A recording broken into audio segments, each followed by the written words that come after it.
കാസർഗോഡ് പെരുമ്പട്ടയിലെ മുനീറുൽ ഇസ്ലാം ജുമാ മസ്ജിദിൽ ഇന്നലെ സന്ദർശനത്തിനെത്തിയത് വിഷ്ണുമൂർത്തി തെയ്യം. നൂറ്റാണ്ടുകളായി തുടരുന്ന ആചാരത്തിന്റെ ഭാഗമായാണ് ഈ സന്ദർശനം. ഭഗവതി ക്ഷേത്രത്തിലെ കളിയാട്ടത്തിന്റെ സമാപനത്തിലാണ് തെയ്യം പള്ളിയിലെത്തിയത്.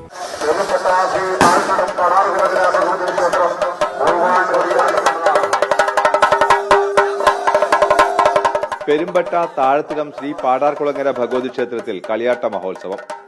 വിഷ്ണുമൂർത്തി തെയ്യം അമ്പലത്തിൽ നിന്നിറങ്ങി വഴിയിലേക്ക്. പെരുമ്പട്ട പാടാർകുളങ്ങര ഭഗവതി ക്ഷേത്രത്തിൽ നിന്ന് തെയ്യം പുറപ്പെട്ടു വരികയാണ്. ഇത് ഒരു മുസ്ലിം പള്ളിയിലേക്കാണ് ഈ തെയ്യത്തിന്റെ ഇപ്പോഴത്തെ ഈ ആഘോഷപരമായ ഈ വരവ്.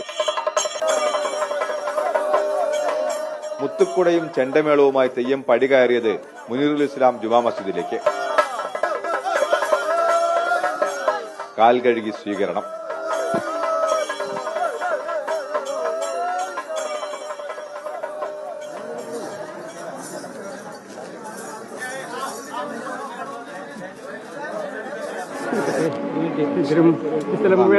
നാളികേരം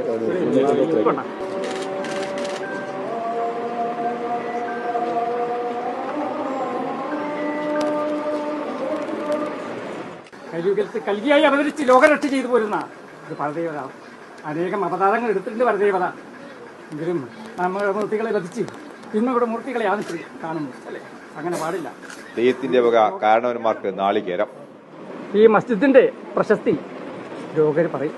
തെയ്യത്തിന് പള്ളി കമ്മിറ്റിയുടെ കാണിക്കാം. ഇത് പൈതൃകമാണ്. ഇവിടുത്തെ ക്ഷേത്രവും ഇവിടെയുള്ള പള്ളിയുമായിട്ട് അഭേദ്യമായ ബന്ധമാണ്. ആ ബന്ധത്തിൽ പരസ്പരം എല്ലാവരും സ്നേഹിച്ച് നുകർന്ന് പകർന്നു കൊണ്ടിട്ടുള്ള ഒരു സമീപനമാണ് ഇതുവരെ ഉണ്ടായിട്ടുള്ളത്. അത് നാളെയും തുടരട്ടെ. ഇതുപോലെ തന്നെ വരുന്ന ചെറുപ്പക്കാർക്കും കുട്ടികൾക്കൊക്കെ ഇതുവരെ അനുഭവമായി നല്ലൊരു പാഠമായിട്ട് ഒരു അനുഭവമായിട്ട് മാറണമെന്നുള്ള ഞങ്ങളുടെ ആഗ്രഹം. മസ്ജിദ് സന്ദർശിക്കുന്ന തെയ്യത്തിൻ്റെത് നൂറ്റാണ്ടുകളായുള്ള ആചാരം.